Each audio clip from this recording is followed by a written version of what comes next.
Dans chaque département, une juridiction siège pour juger les atteintes les plus importantes à la vie en société. La cour d'assises juge les crimes, les tentatives et les complicités de crimes. Ce sont les infractions les plus graves, passibles de peines d'emprisonnement pouvant aller jusqu'à la perpétuité. Il s'agit par exemple des viols, des meurtres, des assassinats ou des vols à main armée. Certaines affaires sont jugées par une cour d'assises spécifique.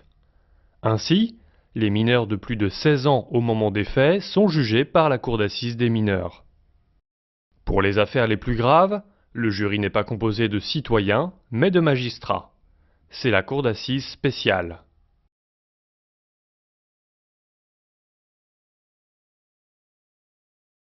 La cour d'assises est composée d'un président et de 2 assesseurs. C'est le président qui dirige les débats. Un jury de 6 personnes tirées au sort représente la société.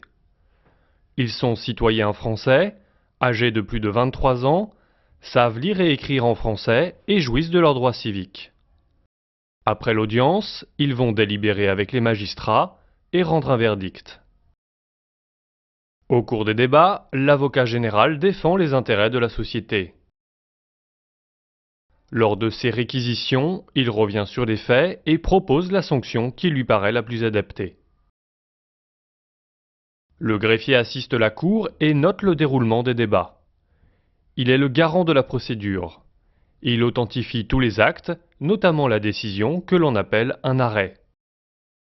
L'accusé est la personne poursuivie pour crime et jugée devant la cour d'assises. Pour défendre ses intérêts, il est obligatoirement assisté d'un avocat. Lors de sa plaidoirie, l'avocat argumente pour prouver l'innocence de son client ou invoquer des circonstances atténuantes. C'est la défense. Les victimes et leurs familles sont également présentes. Elles sont assistées d'un avocat. Ce sont les parties civiles. Pour éclairer la cour d'assises sur les faits ou la personnalité de l'accusé, des personnes sont appelées à témoigner. Les témoins prêtent serment et répondent aux questions de la cour. Pour apporter un éclairage sur les questions d'ordre technique, des experts judiciaires interviennent dans de nombreux domaines scientifiques. Ils le font également sous serment. L'huissier audiencier maintient l'ordre dans la salle sous l'autorité du président. Il montre les pièces à conviction, fait rentrer et sortir les témoins.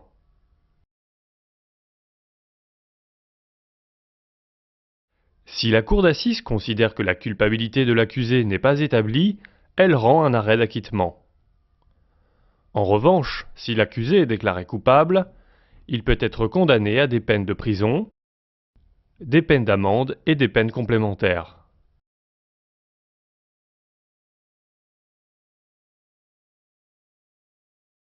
Seul le ministère public peut faire appel d'un acquittement. En cas de condamnation, cette possibilité est donnée au ministère public et à la personne condamnée. Pour les dommages et intérêts, seul le condamné et les parties civiles peuvent faire appel. L'affaire sera alors rejugée en intégralité par la cour d'assises d'appel. Il ne s'agit pas d'une chambre de la cour d'appel, mais de la cour d'assises d'un autre département. Elle sera composée de 9 jurés et 3 magistrats. À l'issue d'un procès devant la cour d'assises d'appel, il est possible de faire un pourvoi en cassation. La cour de cassation n'examinera pas les faits, mais vérifiera si la loi a été bien appliquée par la cour d'assises.